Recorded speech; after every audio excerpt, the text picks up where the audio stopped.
नमस्कार प्यारे बच्चों, हेलो एवरीवन, कैसे हैं आप सब लोग।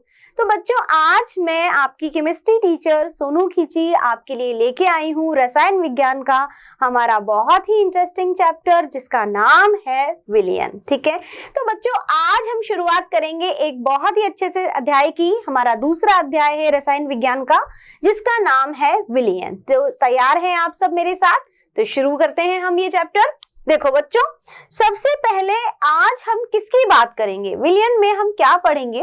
विलयन में आज हम जानेंगे उसके प्रकार के बारे में, यानी कि आज हम पढ़ेंगे विलयन के प्रकार। ठीक है, अब विलयन के क्या प्रकार होते हैं उसको जानने से पहले हमारे दिमाग में या आपके मन में एक ही प्रश्न आ रहा होगा कि मैम विलयन किसको कहते हैं। सबसे पहले तो हमें यह पता होना चाहिए, बिल्कुल सही समझ रहे हैं आप लोग, कि हमें यह तो पता होना चाहिए आखिरकार विलयन होता क्या है ना, तभी तो हम जानेंगे कि विलयन के प्रकार कौन कौन से हैं। ठीक है, तो सबसे पहले शुरुआत करते हैं हम कि विलयन क्या होता है। देखो, विलयन की अगर हम परिभाषा देखें तो क्या परिभाषा होती है बच्चों विलयन की? दो या दो से अधिक अवयवों के समांगी मिश्रण को विलयन कहते हैं। दो या दो से अधिक, है ना, दो या दो से अधिक अवयवों के, कोई भी दो अवयव, कोई भी दो पदार्थ हमने ले लिए, उन दो पदार्थों को हमने क्या किया? मिक्स कर दिया, मिला दिया, है ना, उससे जो मिलकर के तैयार हुआ उसे हमने नाम दे दिया विलयन। ठीक है, अब कैसे? फॉर एग्जाम्पल मैंने क्या लिया? मैंने नमक ले ली, या मान लीजिए मैंने शक्कर ले ली। ठीक है, शक्कर को मैंने किस में घोला? पानी में घोला।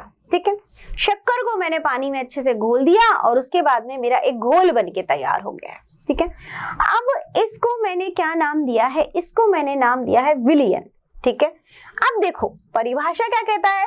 दो या दो से अधिक अवयवों के समांगी मिश्रण को। अब आपने ये तो कह दिया कि वो घोल हमने जो बनाया है, शक्कर को पानी में डाला, उसका नाम मैंने दे दिया विलयन।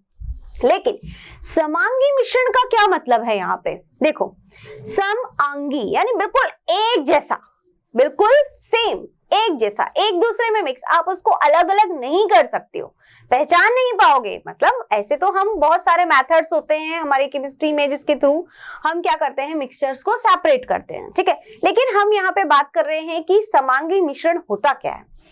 कहने का मतलब क्या है कि फिजिकली, यानी कि उसकी जो भौतिक अवस्था जो हमें दिखाई दे रही है वो दिखाई देती है कि पूरी तरह से मिक्स है। जैसे कि अभी मैंने आपको बताया कि मैंने शक्कर को पानी में घोल दिया, घोल करके घोल मैंने बना करके दे दिया। अब आप उस पानी के घोल में से मुझे बता सकते हो कि शक्कर कहाँ है या पानी कहाँ है? नहीं बता सकते ना। भौतिक अवस्था जो हमें दिखाई दे रही है, क्या आप उसमें से उन दोनों को अलग कर सकते हो? नहीं, दोनों बिल्कुल एक दूसरे में मिक्स दिखाई दे रहे हैं, है ना। यानी कि आप उसको किसी भी तरह से कहीं से भी ले लो, चाहे आप उस घोल को बीच में से एक चम्मच ले ली या आपने साइड में से ले ली, कैसे भी करके आपने उसको पिया या लिया या टेस्ट किया आपने, तो क्या होगा? आपको एक जैसा स्वाद आता है, यानी उसमें पूरी तरह से शक्कर घुल चुकी है, मीठा पानी लगता है ना। तो इस तरह से दो या दो से अधिक अवयवों के समांगी मिश्रण को हमने क्या नाम दिया? विलयन। वो जो घोल हमारे पास बना, हमने शक्कर और पानी का जो घोल बनाया उसका नाम दिया हमने विलयन। क्यों? क्योंकि वो एक कैसा मिश्रण है? समांगी मिश्रण है, यानी कि शक्कर और पानी एक दूसरे में बिल्कुल घुल चुके हैं, है ना। आप मुझे ये देख करके नहीं बता सकते उस सॉल्यूशन को कि उसमें शक्कर कहाँ है या फिर पानी कहाँ है। तो जितने भी हम शक्कर के परमाणु या अणु जो भी लेंगे वो पूरी तरह से उसमें क्या हो जाएंगे? मिक्स हो जाएगा। ठीक है, तो इस तरह का मिश्रण होता है समांगी मिश्रण। तो क्या असमांगी मिश्रण भी होता है? बिल्कुल होता है। मिश्रण दो तरह से होते हैं बच्चों, समांगी भी होते हैं और असमांगी मिश्रण भी होते हैं। देखो, समांगी मिश्रण जिसमें वो पूरी तरह से घुल जाए और असमांगी मिश्रण जो ना घुले, वही हुआ। जैसे कि हम अगर तेल को पानी में डालते हैं, तो आपने देखा कभी तेल को पानी में मिक्स होते हुए? सोचिए थोड़ा सा, नहीं देखा होगा, है ना। आपने देखा होगा कि जो पानी के ऊपर जो तेल है, जो ऑयल है, उसकी लेयर सी बन जाती है, अलग से हमको दिखाई देता है ना। इसका मतलब क्या है कि यह एक कैसा मिश्रण है? मेरा असमांगी, मिक्स नहीं हो रहा है। ठीक है, तो जो पूरी तरह से घुल जाए एक दूसरे में, उसको हम क्या कहते हैं, समांगी मिश्रण। जैसे कि शक्कर को पानी में डाल दो या नमक को पानी में डाल दो, ये मेरा कैसा मिश्रण है, समांगी मिश्रण। तो सबसे पहली बात तो ये है कि विलयन की परिभाषा क्या हुई, दो या दो से अधिक अवयवों के। तो दो अवयव लिए मैंने, शक्कर ले लिया मैंने, पानी ले ली मैंने, दोनों को मिलाने से मेरे पास जो बना उसको मैंने क्या नाम दिया, उसको नाम दिया मैंने विलयन। ठीक है, अब देखो बच्चों, एक इंपॉर्टेंट बात और है, और क्या कि जो जल होता है उसमें ज्यादा से ज्यादा चीजें, ज्यादा से ज्यादा पदार्थ जो है वो घुल जाते हैं, ये आपको थोड़ा सा ध्यान रखना है। ठीक है, अब देखिए, अब हम बात करते हैं कि समांगी मिश्रण में प्रत्येक भाग का संगठन समान होता है। यानी कि जो आपने मिश्रण लिया है, जो शक्कर आपने पानी में घोली है, उसका संगठन यानी कि सब तरफ से पूरी तरह से बिल्कुल समान है। कैसा है, समान होता है। यानी कि ऐसा नहीं है कि आप जो है पानी को, अगर जो घोल आपने बनाया हुआ है शक्कर का, आप चम्मच लेके उसको टेस्ट करेंगे तो आप चाहे बीच में से लो, कहीं से भी लो, एक जैसा टेस्ट आता है ना। यानी कि जितने भी परमाणु या अणु आपने घुले वो पूरी तरह से उसमें घुल गए। ऐसा नहीं है कि कहीं दो अणु हैं या हमने तो दो डाले थे पर एक ही अणु घुला, ऐसा नहीं है, मतलब पूरी तरह से उसमें मिक्स हो जाता है। तो समांगी मिश्रण में प्रत्येक भाग का संगठन क्या होगा, समान होगा। यानी कि सारे जो संगठन, मतलब जो भी पदार्थ हमने उसमें डाले हैं, है ना, चाहे वो हमारा शक्कर है या पानी का घोल है, तो उसको जब हमने मिक्स किया तो पूरा एक चीज बन गई है, पूरी तरह से मिक्स हो चुका है। यानी कि पूरे का पूरा एक ही टेस्ट आएगा, अपने को मीठा टेस्ट आएगा, अलग नहीं आएगा। ठीक है, तो समांगी मिश्रण में प्रत्येक भाग का, हर एक भाग का, चाहे वो कोई सा भी भाग ले लें हम, संगठन कैसा होगा, उसका समान होता है। ठीक है, ये बात आपको ध्यान रखनी है।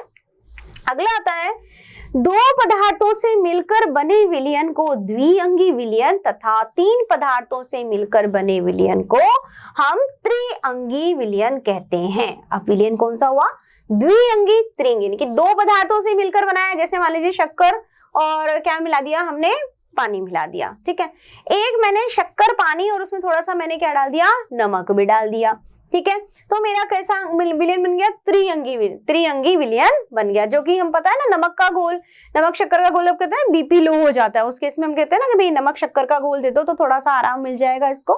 तो वो हमारा कौन सा, त्रिअंगी। तो तीन पदार्थों को हमने मिलाया तो त्रिअंगी विलयन, और दो पदार्थों को मिलाया तो हमारा कैसा बना, द्विअंगी विलयन। ठीक है, अच्छा बच्चों, एक चीज और है जो आपको ध्यान रखनी होगी, वो क्या है, समांगी मिश्रण और एक चीज होती है यौगिक। दोनों अलग अलग बातें हैं। कैसे, जो यौगिक होता है ना बच्चों, वो यौगिक जो होता है वो एक निश्चित अनुपात में होता है ना। यानी कि वहां पर जो भी हम पदार्थ मिलाएंगे वो एक निश्चित अनुपात में मिलते हैं। ठीक है, लेकिन जब मिश्रण होता है, मिश्रण में कोई फिक्स अनुपात नहीं होता है। यानी कितनी भी शक्कर डाल दो, 2 चम्मच, 3 चम्मच, 4 चम्मच, जितना भी आप डालना चाहते हो, आपके ऊपर डिपेंड करता है। जैसे आप चाय पीते हो या कहते हैं ना पानी में आप नमक डाल, किसी को इच्छा होती है कि मैं थोड़ा सा ज्यादा स्ट्रॉन्ग मीठा पीऊं, है ना, तो आपके ऊपर डिपेंड करता है कि आप जो भी मिश्रण बना रहे हो आप उसमें कितनी मात्रा मिलाना चाहते हो। ठीक है, लेकिन अगर रेशो फिक्स है, अनुपात फिक्स है, तो वो यौगिक है। जैसे कि फॉर एग्जाम्पल हम ले लेते हैं, जैसे कि H2O है, वाटर है। ठीक है, जैसे मान लीजिए H2O है ना, H2O। तो H2O क्या है मेरा, H2O मेरा यौगिक है। क्या है, एक यौगिक है ना, यौगिक है। क्या मतलब हुआ इसका बच्चों, इसका मतलब ये हुआ कि यहाँ पे हाइड्रोजन और ऑक्सीजन का जो रेशो है, जो अनुपात है, वो कैसा होगा, फिक्स्ड होगा। अनुपात कैसा होगा, फिक्स, यानी कि समान अनुपात में जो है ये यहाँ पे मिक्स होते हैं। जैसे कि हाइड्रोजन के 2, ऑक्सीजन के 18, दैट इज 16, तो क्या हो गया, 1:8। ठीक है, तो मेरा यहाँ पर क्या रेशो हो गया, 1:8। तो मैं जब भी जो जल बनेगा मेरा, जो वाटर बनेगा, उसका अनुपात क्या है, 1:8 है। तो ऐसे जो मिक्सचर होता है, यानी कि इस तरह का जो एक अनुपात में हम मिला रहे हैं हाइड्रोजन और ऑक्सीजन को, तो मेरा क्या बन रहा है बच्चों, यौगिक बन रहा है। लेकिन मैं मिक्सचर या मिश्रण की बात करती हूँ, तो मिश्रण में मेरा कितनी भी मात्रा हो सकती है, कोई निश्चित अनुपात नहीं है कि मैं इतने अनुपात में ही शक्कर मिलाऊं या इतने अनुपात में ही किसको मिलाऊं, इसके अनुपात में ही नमक को मिलाऊं, ठीक है। जैसे चाशनी बनती है ना घर में, मिठाइयां बनती, दिवाली आने वाली होती है, ये तो हम क्या करते हैं, मिठाइयां बनाते हैं, मिठाई बनाते हैं तो देखा आपने देखा अपनी मम्मी को कभी चाशनी बनाते हुए? कैसे बनाती है? पानी में शक्कर को घोल के उसको गर्म करके, है ना। तो वो डिपेंड करता है ना हमको मीठा कैसा रखना है, आपको उसके ऊपर डिपेंड करता है कि कितनी शक्कर डालनी है, 1 ग्लास 2 ग्लास, जैसे भी चाशनी बनानी है, ठीक है। तो इस तरह से ये एक मिश्रण बना है, ना कि यौगिक। और यौगिक जो है उसमें क्या होता है, अनुपात जो होता है वो फिक्स्ड होता है, जैसे कि मैंने आपको बताया H2O को, ठीक है बच्चों। तो ये तो बात हुई हमारी समांगी मिश्रण की और यौगिक की, यहाँ तक आपको समझ में आया। अब जैसे कि हम बात कर रहे हैं कि अब ये विलयन जो है हमने कैसे बनाया। देखिए ये विलयन हमने बनाया है, पहले हमने ली शक्कर, इतनी देर से मैं आपसे बोले जा रही हूँ कि मैं शक्कर को पानी में घोल रही हूँ, बट कैसे वो देख लेते हैं थोड़ा सा। यहाँ पे मैंने थोड़ी सी शक्कर ली, शक्कर को मैंने पानी में मिलाया और मेरे पास क्या बनके तैयार हो गया, मेरा विलयन बनकर तैयार हो गया, ठीक है। तो इस तरह से दो पदार्थ है, 1 और 2, शक्कर और पानी, तो कौन सा विलयन हुआ, द्विअंगी विलयन, ठीक है। तो 2 अवयवों के समांगी मिश्रण से समांगी मिश्रण हो गया, यानी एक दूसरे में पूरी तरह से मिक्स्ड हो गए, ठीक है। तो ये जो मेरा समांगी मिश्रण बना है, इसे मैंने क्या नाम दिया बच्चों, इसको नाम दिया है विलयन, ठीक है। तो आपको मुझे लगता है कि अच्छे से समझ में आ गया होगा कि विलयन क्या होता है। 2 या 2 से अधिक अवयवों के समांगी मिश्रण को हम विलयन कहते हैं, ठीक है। यानी कि एक दूसरे में पूरी तरह से मिक्स हो गया है, ये समांगी मिश्रण है, और जो मिक्स नहीं होता वो असमांगी होता है, ठीक है। चलिए अब हम देखते हैं क्या सबसे इंपॉर्टेंट चीज रहती है बच्चों की विलयन जो है, इस विलयन के 2 इंपॉर्टेंट पद हैं या 2 मुख्य बातें हैं जो हमें याद होनी चाहिए, वो है विलय तथा विलायक। अब क्या होता है विलय और विलायक, ये देखते हैं हम क्या मतलब है इसका विलय और विलायक का। देखो जैसे हमने उदाहरण लिया कि मैंने यहाँ पर ये क्या ले लिया, जल ले लिया, या पानी ले लिया, जल ले लिया, ठीक है। ये यहाँ पे जल ले लिया, ठीक है।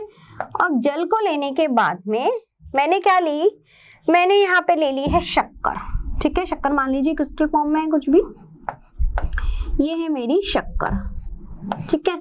जल ले लिया, शक्कर ले लिया, क्या बन गया, ये विलयन बन गया मेरा। क्या बन गया बच्चों, विलयन।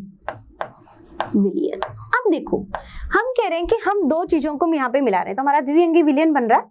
2 चीजों को मैंने यहाँ पे मिला दिया। अब इनको क्या नाम दिया गया है, इन दोनों पदार्थों को नाम दिया है विलय तथा विलायक का। किसका, विलय और विलायक का।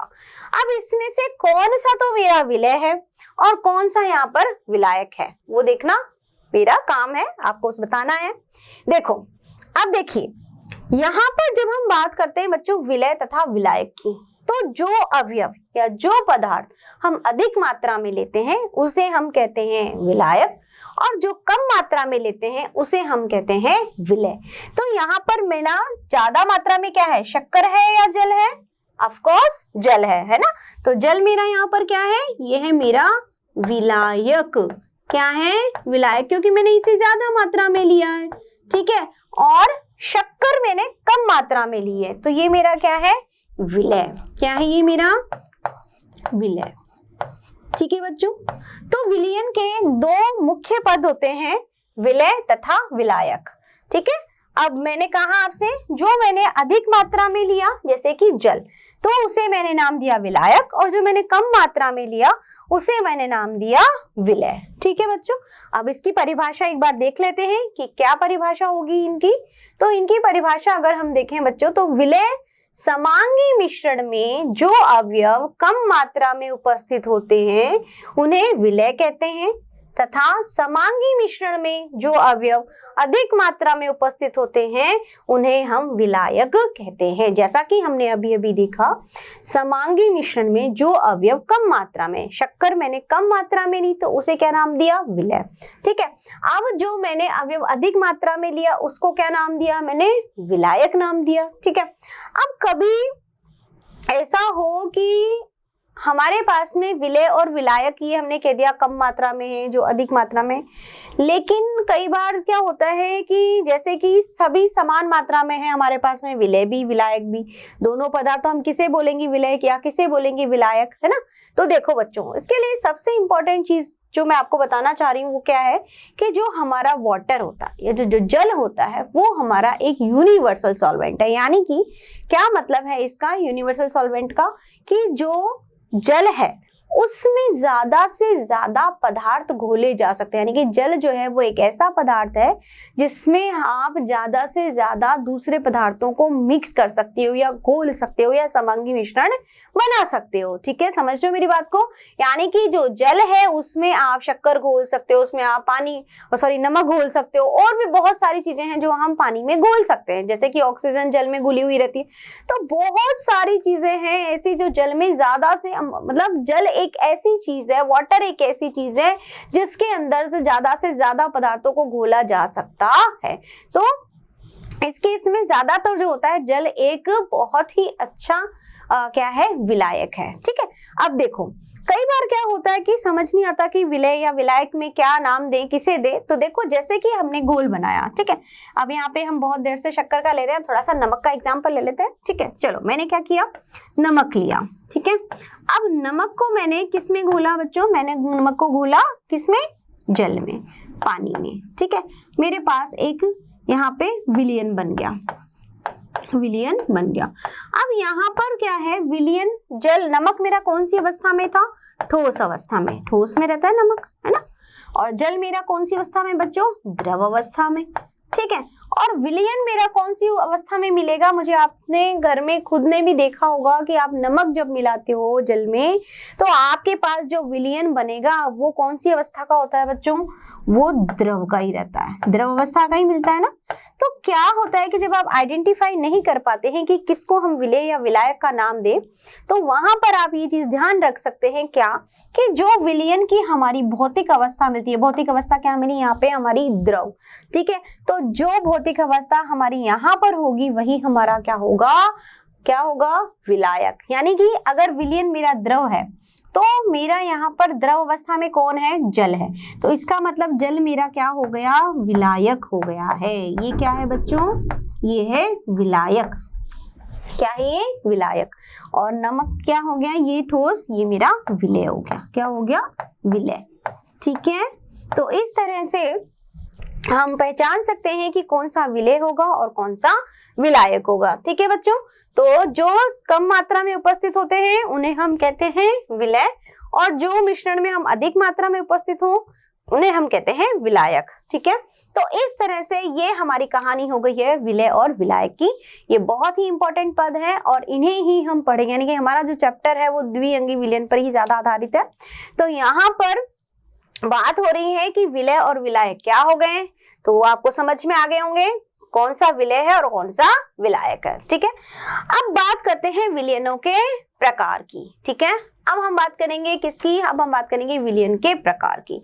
अब विलयन जो है वो कई प्रकार के होते हैं। कैसे प्रकार के होते हैं? देखो यहाँ पर हम 3 प्रकार पढ़ेंगे विलयन के। कौन कौन से? गैसीय विलयन, द्रव विलयन, ठोस विलयन। अब ये कैसे बने भैया? गैस विलयन कैसे बना, ठोस विलयन, द्रव विलयन, ये कैसे फॉर्मेशन हुआ? देखिए, अगर हम बात करते हैं गैसीय विलयन की, सबसे पहले मैंने यहाँ पे लिया है गैसीय विलयन, यानी कि 2 पदार्थ मैं आपस में मिला रही हूं और बनने वाला जो मेरा विलयन है वो मेरा है गैसीय। यानी कि मैंने विलय और विलायक लिए हैं, अलग अलग तरह के विलय लिए हैं, लेकिन विलायक मेरा एक ही है। आप देख सकते हो क्या है? गैस। यहाँ भी गैस है, यहाँ भी गैस है और यहाँ भी गैस है, लेकिन मैं विलय अलग अलग ले रही हूँ। क्या क्या लिया मैंने? पहले गैस ले लिया, फिर द्रव ले लिया और फिर ठोस ले लिया। ठीक है, तो इस तरह से मेरे पास में गैसीय विलयन बन गया है। तो गैसीय विलयन के कितने प्रकार देखने को मिल रहे हैं मुझे? 3 प्रकार यहाँ पे देखें, गैस का गैस में, द्रव गैस में और ठोस का गैस में। ठीक है, अब कैसे इनके एग्जाम्पल्स देखते हैं, उनके उदाहरण हम कहाँ कहाँ देख सकते हैं ये चीजें। सबसे पहले हम बात करते हैं गैसीय विलयन में, गैस का गैस में, यानी कि विलय भी मेरा गैस है और विलायक भी मेरा गैस है। समझ रहे हो मेरी बात को? कम मात्रा में जो मैं ले रही हूँ, यानी कि जो मैं शक्कर और पानी या नमक और पानी जो घोल रही थी, वहां पे मैंने क्या ले लिया? वहां पे मैंने जो मेरे विलय और विलायक था दोनों ही गैस ले लिए, दोनों ही क्या ले लिए? गैस। अब ऐसा उदाहरण मुझे कहाँ देखने को मिलता है? थोड़ा सा सोचो, दिमाग पे जोर लगाओ, आपने कहाँ देखा है ऐसा गैसेस मिक्सचर? कहाँ मिलता है? अच्छा, हमारे आसपास क्या है? एयर। क्या है हमारे आसपास? एयर। एयर क्या है? मिक्सचर ऑफ गैसेस ही तो है ना। तो एयर क्या है? एयर हमारी गैसेस का मिक्सचर ही है है ना। तो यहाँ पर गैस हम कैसे, गैस का गैस में मिश्रण कैसे बन सकता है, यानी कि ऑक्सीजन प्लस नाइट्रोजन को मिक्स कर दें, ऑक्सीजन प्लस नाइट्रोजन गैस, तो मेरे पास क्या बन जाएगा, मेरे पास बन जाएगा गैसीय विलयन। ठीक है, तो कैसा गैसीय विलयन है, जहां पर विलायक मेरा गैस ही है। देखो ये बात ध्यान रखना, जब हम गैसीय विलयन की बात कर रहे हैं तो विलायक हमारा क्या होगा, गैस ही होगा, यानी कि जो ज्यादा क्वांटिटी में ले रहे हैं, जो ज्यादा मात्रा में, वो क्या है, गैस है। ठीक है, और हमारे आसपास क्या है, एयर है। एयर क्या है, मिक्सचर ऑफ गैसेस, है ना, बहुत सारी गैसेस मिक्स होती है, लेकिन हम यहाँ पे बात कर रहे हैं सिर्फ दो या दो से अधिक, तो द्विअंगी। तो यहाँ पे मैंने क्या, ऑक्सीजन प्लस नाइट्रोजन गैस। ठीक है, नेक्स्ट मेरा आता है द्रव का गैस में विलयन। अब द्रव कम मात्रा में है जो विलय के रूप में है, और गैस मेरा विलायक के मात्रा में। ऐसा कौन सा उदाहरण मैं देख सकती हूँ इसमें, इसमें मेरा उदाहरण होता है बच्चों क्लोरोफॉर्म। ठीक है, मैंने डाला यहाँ पे क्लोरोफॉर्म प्लस नाइट्रोजन गैस। तो नाइट्रोजन गैस के साथ में क्लोरोफॉर्म मिक्स कर दो, मेरे पास क्या बन जाएगा, मेरे पास बन जाएगा गैसीय विलयन। ठीक है, ओके, चलिए नेक्स्ट आता है ठोस गैस में, यानी कि ठोस पदार्थ को मुझे किस में मिलाना है, मुझे ठोस पदार्थ को गैस में मिलाना है। तो कौन सा ठोस पदार्थ जो है वो गैस में मिक्सचर, अच्छा ऐसा कोई मिक्सचर है हमारे आसपास जो हमें देखने को मिलता है, ऐसा कोई मिक्सचर, दिमाग पे सोचिए थोड़ा सा कि गैस में ठोस क्या हो सकता है, ऐसा कौन सा मिक्सचर देखने को मिलता है, सोचिए सोचिए थोड़ा सा, बिल्कुल सही सोच रहे हैं बच्चों आप सब लोग। ये सही आंसर है हमारा डस्ट, मिट्टी। डस्ट आते हैं जब बहुत तेज आंधी होती है, तब डस्ट के पार्टिकल्स होते हैं, तो क्या है, मिट्टी के कण कैसे होते हैं, सॉलिड है, और एयर हमारा क्या है, गैस है ना। तो गैस में सॉलिड पार्टिकल्स आ गए तो डस्ट बनती है, समझ में आया। तो डस्ट जब आंधी चलती है, हवाएं चलती हैं बहुत तेज, तो उसके साथ आंधी आती है, तो डस्ट के जो पार्टिकल्स, ये किसका मिक्सचर है, ये मिक्सचर है सॉलिड इन गैसियस का। ठीक है, अब यहाँ पे हम बात कर रहे हैं, हमें तो सिर्फ दो पार्टिकल्स मिलाने हैं, कोई ऐसे कोई दो पदार्थ मिलाने हैं हमें, कोई ठोस या गैस का, तो ऐसा कौन सा हो सकता है, उदाहरण हो सकता है Kapoor plus nitrogen gas, Kapoor plus nitrogen gas. अब देखो कपूर जो होता है ना, कपूर में कैसा गुण पाया जाता है, कपूर हमारे पास में जो है, इसमें उद्दुपादन का गुण पाया जाता है, नहीं सब्लिमेशन। उद्दुपादन या सब्लिमेशन क्या होता है आप सबको पता है, फिर भी एक बार बताती हूँ इसको, कि कपूर जो होती है ये ठोस है ना, जब हम इसको गर्म करते हैं तो ये ठोस अवस्था से बिना द्रव अवस्था में परिवर्तित हुए सीधे गैसीय अवस्था में परिवर्तित हो जाती है। तो पदार्थों का वह गुण जिससे कि वह ठोस अवस्था से सीधे गैसीय अवस्था में परिवर्तित होते हैं, उस को बोला जाता है उद्दुपादन, यानी कि सब्लिमेशन। तो इस तरह से ये कपूर में एक गुण पाया जाता है। अब यह नाइट्रोजन के साथ मिलके, नाइट्रोजन गैस के साथ मिलकर के क्या बन गया, इसका ठोस और गैस का मिक्सचर बन गया। ठीक है, तो ये सारे मेरे उदाहरण किसके हैं, ये उदाहरण है मेरे गैसीय विलयन के। ठीक है, तो गैसीय विलयन कौन सा विलयन बना, जिसमें कि मैंने देखे विलय तो मैंने अलग अलग लिए, लेकिन विलायक मेरा वही रहा, और बनकर के मेरे किसके आए यहाँ पे मेरे पास बने हैं सभी के सभी गैसीय विलयन। ठीक है बच्चों, तो ये तो थे हमारे गैसीय विलयन के उदाहरण। अगला देखते हैं हम, अगला हमारा प्रकार है, क्या है, अगला है हमारा द्रव विलयन। अब द्रव विलयन क्या है, यानी कि अब यहाँ पे मुझे क्या करना चाहिए, यहाँ पे मेरा विलायक बदल देना चाहिए, है ना। विलायक क्या होगा मेरा, यहाँ पे मेरा विलायक होगा द्रव, यानी कि मैं जो दो घोल बना रही हूँ, जो विलयन बना रही हूँ, उसमें विलायक मेरा जो अधिक मात्रा में उपस्थित है वो विलायक है। अब यहाँ पे मैंने अधिक मात्रा में किसको ले लिया, द्रव को ले लिया। अब उस अधिक मात्रा में मैं किसको मिक्स कर रही हूँ, मैं उसमें गैस को मिक्स कर रही हूँ। ठीक है, अब द्रव में गैस का उदाहरण कौन सा हो सकता है, देखो सोचो ऐसा विलयन कौन सा होगा। अच्छा एक बात और, ये जो विलयन बनेंगे इस तरह के, जिसमें मैं सारे विलायक क्या लूंगी, द्रव, तो कौन सा विलयन होगा, मेरा द्रव विलयन होगा। ठीक है, और विलय में इसमें बदलती जाऊंगी अलग अलग, तो तीन प्रकार के मेरे द्रव्य विलयन बन गए। ठीक है, तो सबसे पहला मैंने ऐसा लिया है कि जिसमें मैंने विलय तो लिया है गैस, और विलायक मैंने क्या लिया है, द्रव। तो कैसे मैं बनाऊंगी कि गैस को द्रव में मिलाया जाए, गैस कम मात्रा में, द्रव अधिक मात्रा में। तो ऐसा कौन सा हो सकता है, ऐसा हो सकता है मेरा जल जल प्लस ऑक्सीजन। वाटर, जल में ऑक्सीजन घुली होती है, पता है, तो किसका उदाहरण हो गया मेरा? द्रवीय विलयन का, है ना। इसके अलावा एक बहुत इंटरेस्टिंग एग्जांपल है, क्या है? Cold drinks. कोल्ड ड्रिंक्स पीते हो आप? कोल्ड ड्रिंक्स, ठीक है, कोल्ड ड्रिंक्स आप पीते हो या एरेटेड ड्रिंक्स जो भी पीते हो, इस कोल्ड ड्रिंक के अंदर कौन सी गैस होती है? CO2 gas. कौन सी गैस होती है? CO2 गैस, ठीक है। तो कोल्ड ड्रिंक्स में कौन सी गैस होती है? CO2। देखो जो कोल्ड ड्रिंक्स होती है आपने टेस्ट की है तो कैसी होती है? एकदम चिल्ड होती है, ठंडी होती है ना। क्यों होती है? ये इस CO2 की वजह से। इस CO2 की वजह से यह जो कोल्ड ड्रिंक्स होती हैं CO2 की वजह से कैसी होती हैं? बिल्कुल ठंडी होती है। कुछ देर आप कोल्ड ड्रिंक को रखो, 8-10 घंटे आपने उसको रख लिया, तो उसके बाद क्या होगा? वो तो बेकार सी हो जाती है एकदम। कैसी? क्योंकि उसमें कोई चिल्ड तो मतलब ठंडी तो लगती नहीं है। कैसी लगेगी? बिल्कुल एक नॉर्मल जैसा, और टेस्ट भी बिल्कुल अच्छा नहीं लगेगा, है ना। क्यों? क्योंकि उसमें से CO2 गैस तो निकल गई है ना। तो CO2 गैस क्या काम करती है? उस ड्रिंक को, जो कोल्ड ड्रिंक्स आप पीते हो उसमें तो बिल्कुल चिल्ड रहती है, ठंडी रहती है उसकी वजह से, और उसका टेस्ट फ्लेवर भी अच्छा रहता है ना। तो यहाँ पर यह एग्जाम्पल है कि हम गैस किस में मिक्स कर रहे हैं? कोल्ड ड्रिंक क्या है?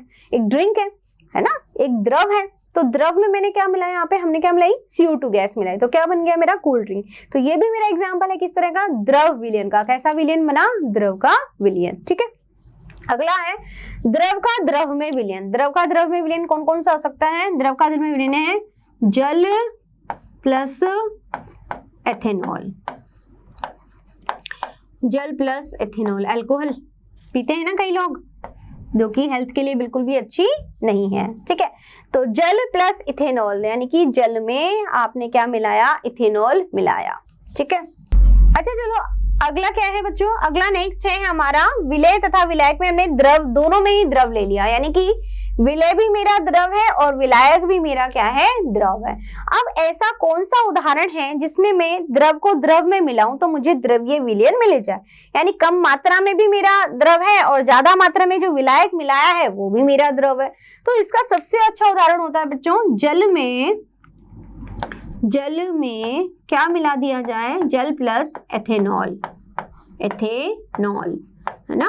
तो जल प्लस एथेनॉल जो कि अल्कोहल है, it is not good for health, health के लिए अच्छी नहीं होती है, हम सबको पता है ना। तो अल्कोहल या एथेनॉल जो होता है जल में मिला दी जाए तो ये मेरे पास में क्या मिश्रण बनके तैयार हो गया? कौन सा विलयन बन गया? ये मेरा बन गया है द्रव विलयन, ठीक है बच्चों। तो इस तरह से बनने वाला विलयन हुआ द्रव विलयन। अगला है ठोस द्रव विलयन, यानी कि द्रव में कौन सा ठोस पदार्थ मिलाया जाए। तो इतनी देर से, जब से चैप्टर शुरू हुआ तब से हम वही तो मिला रहे हैं। क्या कर रहे हैं? कभी शक्कर मिला रहे हैं, किसमें? जल में, और कभी नमक मिला रहे हैं। तो शक्कर और नमक सभी तो क्या है? ठोस ही तो है, और द्रव क्या है? पानी। तो हम कह सकते हैं शक्कर या फिर ग्लूकोज, है ना, शक्कर प्लस जल। तो इतनी देर से जो विलयन हमारा बन रहा है, जिसके बारे में हम पढ़ रहे हैं, वो क्या है? हमारा ठोस द्रव विलयन है, कि द्रव में ठोस हमने मिला दिया, तो जो विलयन बना वो कैसा बना? द्रव विलयन, ठीक है बच्चों। तो ये सारे हमारे प्रकार थे, किसके? ये प्रकार थे हमारे द्रव विलयन के, ठीक है। अब अगला और जो बहुत इंपॉर्टेंट प्रकार है हमारा, वो भी देख लेते हैं। अब जो बच्चों हम पढ़ेंगे वो किसके बारे में पढ़ेंगे? वो हम पढ़ेंगे ठोस विलयन के बारे में, है ना। तो ठोस के विलयन के बारे में हम क्या पढ़ें? वही जो हम सबके बारे में पढ़ रहे हैं, यानी कि यहाँ पर हमने क्या चेंज कर दिया? यहाँ पे हमने विलायक में क्या ले लिया है? ठोस ले लिया है, ठीक है। तो देखो बच्चों, तीनों को डिफरेंशिएट करने का एक याद करने का तरीका क्या है कि हमने जब भी ये विलयन बनाया, चाहे हमने गैसीय विलयन बनाया हो तो हमने विलायक क्या लिया? गैस। द्रव विलयन बनाया तो विलायक क्या लिया? द्रव। और जब हमने ठोस विलयन बनाया तो हमने विलायक क्या लिया? ठोस, ठीक है। ये बात आपको ध्यान रखनी होगी, जिससे आपको इजीली लर्न हो जाएगा। अब यहाँ पर हमने विलय अलग अलग ले लिया, वही गैस, द्रव और ठोस, तो अलग अलग प्रकार के हमने यहाँ पे क्या ले लिए हैं? विलय ले लिए हैं, ठीक है। तो सबसे पहला हमारा उदाहरण है गैस का ठोस, यानी कि ठोस में कौन सी गैस हम मिला सकते हैं? ठोस ज्यादा मात्रा में है, गैस कम मात्रा में, तो हम इसका उदाहरण ले सकते हैं पैलेडियम या फिर पैलेडियम और प्लेटिनम।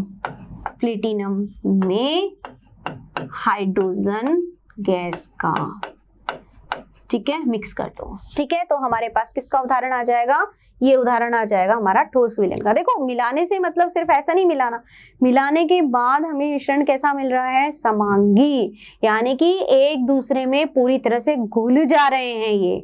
ये बात ध्यान रखनी है आपको। जो हम विलयन पढ़ रहे हैं, विलयन में हम क्या पढ़ रहे हैं, समांगी मिश्रण, यानी कि एक दूसरे में पूरी तरह से मिक्स हो जाते हैं। ठीक है, अब देखो तभी तो हम विलयन बना रहे हैं ना। ऐसे तो मैं भी अभी ये कह दूं कि तेल और पानी का विलयन, लेकिन कैसे कह सकते हैं, नहीं कह सकते ना, क्योंकि वो तो समांगी मिश्रण नहीं है, मिक्स ही नहीं हो रहा एक दूसरे में। तो यहाँ पर ये जो हम उदाहरण पढ़ रहे हैं, तो ये मतलब नहीं कि मैं किसको किसी में भी मिला दूं, हम वो मिला रहे हैं जो एक दूसरे में मिक्स होते हैं, है ना, जिससे कि समांगी मिश्रण हमें मिल रहा है। अब यहाँ पे बात कर रहे हैं ठोस विलयन, यानी द्रव ठोस में, यानी ऐसा कौन सा ठोस है जिसमें हम द्रव मिला दें। तो सबसे अच्छा उदाहरण है इसका बच्चों में अमलगम। अमलगम, अमलगम किस किस का मिल सकता है, देखो जिंक में है, उसमें मैं मरकरी मिला दूं, पारा। मरकरी द्रव अवस्था में होती है, मरकरी कैसी है, द्रव अवस्था में होती है। हालांकि जो मरकरी है एक ऐसी धातु है जो सिर्फ द्रव अवस्था में पाई जाने वाली धातु सिर्फ कौन सी है, मरकरी है, पारा, जिसको बोलते हैं थर्मामीटर नापते हैं ना, जब फीवर आती है तो उसमें क्या होता है, मरकरी, पारा। ठीक है, तो द्रव अवस्था में क्या पाया जा रहा है यहाँ पे, Hg या मरकरी। तो Hg या मरकरी को हमने जिंक में मिला दिया, जिंक अमलगम मिल गया। सोडियम में मिला दिया तो सोडियम अमलगम बन गया। ठीक है, तो इस तरह से क्या बन गए, ये अमलगम, यानी एक दूसरे में बुरी तरह से मिक्स हो जा रहे, और इस तरह का बनने वाला विलयन मेरा कौन सा विलयन है, ठोस विलयन। ठीक है बच्चों, चलिए नेक्स्ट आता है ठोस का ठोस में। अब ठोस का ठोस में कौन सा आ सकता है भैया, सोचो, थोड़ा सा दिमाग लगाओ, किस चीज को किस में मिलाया जा सकता है। इसका सबसे अच्छा उदाहरण है हमारे पास में मिश्र धातु। क्या उदाहरण है, एलॉयज या मिश्र धातु। मिश्र धातु, मिश्र धातु कौन सी होती है बच्चों, स्टील। घर में बर्तन होते हैं किसके बने हुए, स्टील। किसका मिश्रण है, आयरन प्लस कार्बन। ठीक है, इसके अलावा गोल्ड, ज्वेलरी सबको पसंद होती है। तो ज्वेलरी दो तरह से होती है, आपको अगर थोड़ा ध्यान हो तो 24 कैरेट, 22 कैरेट ऐसे में होती है ज्वेलरी, है ना। तो ऐसा डिफरेंस क्यों है, ऐसा डिफरेंस इसलिए है कि जो ज्वेलरी बनाई जाती है उसमें कॉपर मिक्स होता है। क्या मिक्स होता है, कॉपर। ठीक है, तो इस तरह से गोल्ड Au प्लस कॉपर। ठीक है, तो ये एक एलॉय बन गया, यानी कि मिश्र धातु बन गई। ठीक है, तो बहुत सारे ऐसे एग्जाम्पल हैं मिश्र धातु के।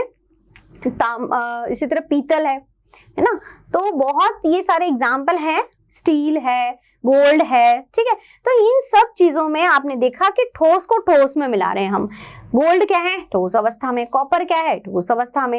आयरन क्या है, ठोस अवस्था में। कार्बन क्या है, ठोस अवस्था में। तो इस तरह से ठोस को ठोस में मिलाने पर पूरी तरह से मिक्स हो रहा है, हमें अलग अलग तरह के मटेरियल मिल रहे हैं, अलग अलग तरह के पदार्थ मिल रहे हैं। ठीक है, तो इस तरह से बनने वाला हमारा जो विलयन है वो विलयन हुआ हमारा ठोस विलयन। ठीक है बच्चों, तो ये सारी बातें थी हमारी विलयन और विलयन के प्रकार के बारे में। तो मुझे लगता है आपको बहुत अच्छे से समझ में आया होगा।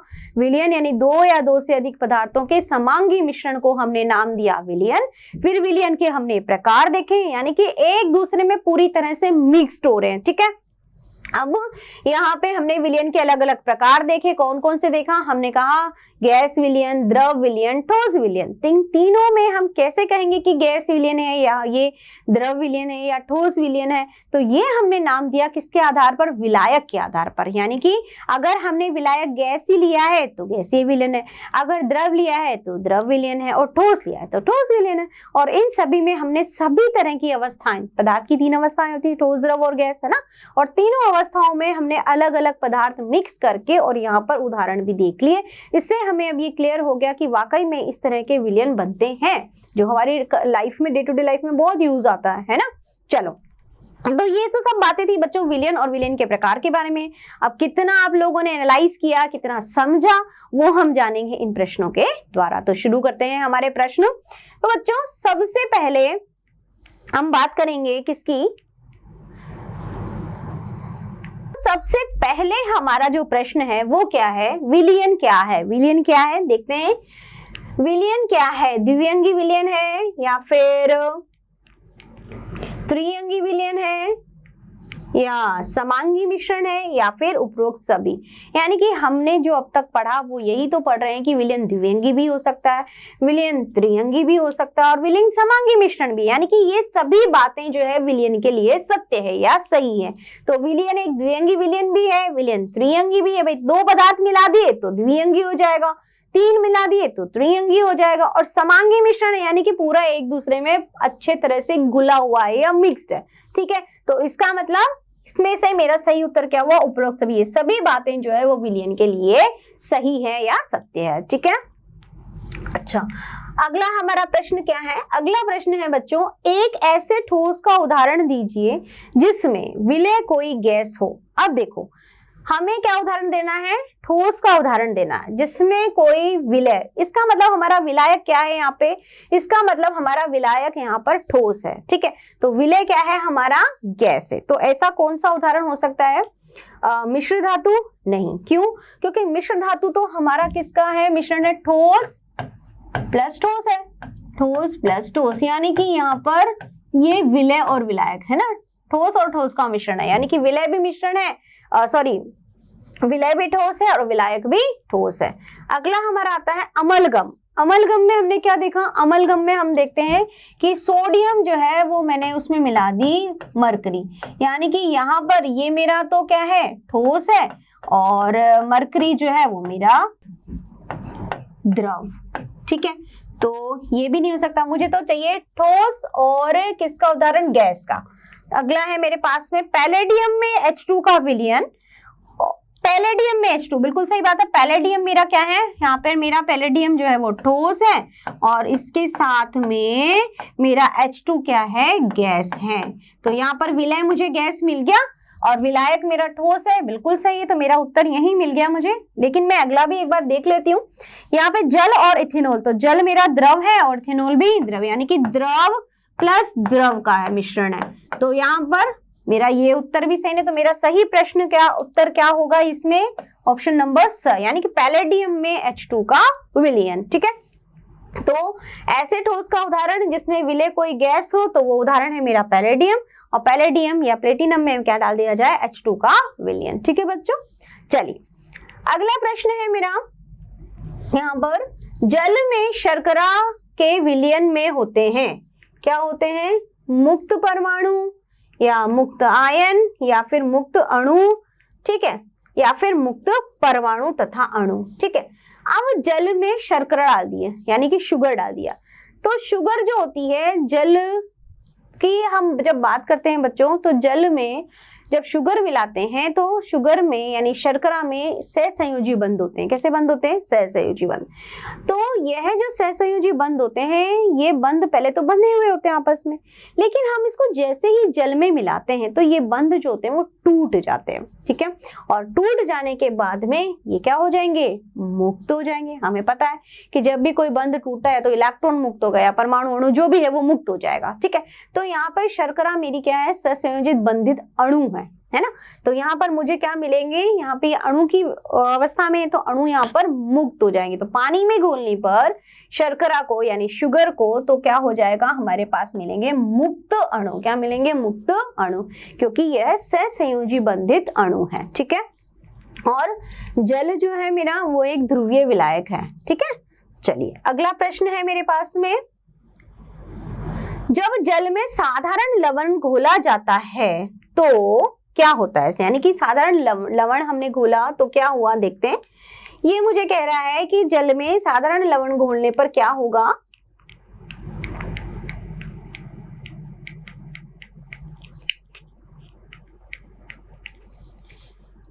जब जल में साधारण लवण घोला जाता है तो क्या होता है, विलयन का गलनांक बढ़ जाता है, विलयन का क्वथनांक बढ़ जाता है, या फिर विलयन का गलनांक घट जाता है, या फिर गलनांक तथा क्वथनांक दोनों ही कम हो जाते हैं, ठीक है। देखो गलनांक और क्वथनांक आपको पता है क्या होता है ना। जब कोई अवस्था परिवर्तन होती है ना, एक हम पदार्थ की बात करते हैं तो यहाँ पर गलनांक बढ़ेगा या क्वथनांक बढ़ेगा या क्या होगा वो हम देखेंगे, ठीक है। जल मेरा डाल दिया, जल में मैंने क्या डाल दिया, ये मेरा जल है और जल में मैंने क्या डाल दिया है, नमक, साधारण लवण, जल का फॉर्मूला क्या है मेरा, H2 प्लस नमक का क्या है बच्चों, NaCl। ठीक है, देखो जब हम जल में नमक को डालेंगे तो सेम वही चीज जो हमने शर्करा करी की, ये ब्रेक हो जाएगा। ब्रेक होने के बाद में मेरे पास क्या मिलेगा, Na प्लस और Cl माइनस, है ना। यानी कि जब जल में नमक को घोला जाता है तो क्या हुआ कि यह अपने आयनों में टूट गया, ठीक है। तो जहां पे कहां पर पूरा पूरा एक आयन था, है ना, अब क्या हो गया, अब दो में विभाजित हो गया, एक और दो। तो यह प्रॉपर्टी जो होती है, जो मैं आगे पढ़ाऊंगी, आपको समझाऊंगी चैप्टर में, तो यहाँ पर नंबर ऑफ आयन्स बढ़ गए, तब उस केस में इसका जो क्वथनांक होगा वो बढ़ जाएगा। क्वथनांक क्या हो जाएगा, बढ़ जाएगा। ठीक है, तो यहाँ पर जल में साधारण लवण को जब घोला जाता है तो वो आयन्स में टूट जाता है, और जल मेरा क्या है, ये ध्रुवीय विलायक है। क्या है, ध्रुवीय विलायक। ठीक है, अब यहाँ पर ये क्या हुआ कि जब मैं इसको डाला तो ये आयन्स में टूट गया। जहाँ पहले पूरे NaCl पूरा एक था, अभी दो भागों में टूट गया, Na प्लस और Cl माइनस। तो इस केस में यहाँ पर ये कॉलिगेटिव प्रॉपर्टीज हैं जो हम आगे पढ़ेंगे। तो यहाँ पे है ना, ये क्या हुआ कि यहाँ पर क्या बात हो गई, ये बात ये हो गई कि ये नंबर ऑफ आयन्स यहाँ से यहाँ बढ़ गए, यहाँ एक था वहां दो हो गया। तो अब इस केस में यहाँ पर क्या हो जाएगा, इसका क्वथनांक जो है वो बढ़ जाएगा। तो क्वेश्चन का आंसर सही हुआ कि विलयन का क्वथनांक बढ़ जाता है। तो साधारण नमक घुलने पर विलयन का क्वथनांक बढ़ जाता है। ठीक है, चलिए अगला प्रश्न है। अगला प्रश्न है हमारा, अर्धपारगम्य झिल्ली वह है जो गुजरने देती है। किसको गुजरने देती है, देखते हैं। किसको गुजरने देती है, केवल विलय अणु को, या केवल विलायक अणु को, या विलय तथा विलायक दोनों के अणु को, या फिर न विलय न विलायक के अणुओं को। तो देखो, अर्धपारगम्य झिल्ली एक झिल्ली होती है इस तरह से, कोई एक ये अर्धपारगम्य झिल्ली है। ठीक है, ये एक कोई अर्धपारगम्य झिल्ली है। ठीक है, अब ये अर्धपारगम्य झिल्ली क्या करती है, एक छलनी की तरह काम करती है। ठीक है, कैसे काम करती है, देखो यहाँ पर मान लीजिए ये यहाँ पर छोटे छोटे इस तरह से ये यहाँ पे वो दिख रहे हैं ना, ये मेरे हैं विलय और ये मेरा यहाँ पर है विलायक। ये क्या है, विलायक। ठीक है, ठीक है, ये तो है विलय और ये क्या है, विलायक। यानी जो छोटे कण है वो विलय है, जो कम मात्रा में है, और अधिक मात्रा में है, और बड़े कण वो मैंने विलायक नाम दे दिया। ठीक है, अब जब ये इसमें से इसको मैंने पास आउट किया, इसमें से जब गुजारा मैंने इसको, तो क्या हुआ, इसमें से सिर्फ मेरे पास यहाँ पे मुझे क्या मिलेगा, सिर्फ विलायक। क्या मिलेगा बच्चों, विलायक। क्या मिलेगा, विलायक। यानी कि इसने अपने अंदर से सिर्फ किसको गुजारा, विलायक को। तो ये जो झिल्ली होती है अर्धपारगम्य झिल्ली, इसको परासरण में यूज किया जाता है, जो आगे हम पढ़ेंगे उसके बारे में जानेंगे। तो यह क्या करती है, सिर्फ विलायक को ही अपने अंदर से गुजारने देती है। तो किसको गुजारने देगी, विलायक के अणुओं को, केवल विलायक के अणुओं को। ठीक है बच्चों, तो ये सारी बच्चों बातें थी हमारी किसके बारे में, विलयन और उसके प्रकार के बारे में। यानी कि विलयन क्या होता है, उसके क्या प्रकार होते हैं, और उससे संबंधित प्रश्न भी हमने हल किए हैं। ठीक है, तो बच्चों मुझे लगता है आपको बहुत अच्छे से समझ में आया होगा जो भी मैंने आपको बताया। तो have a nice day, enjoy the day. Thank you everyone, धन्यवाद आपका बहुत बहुत।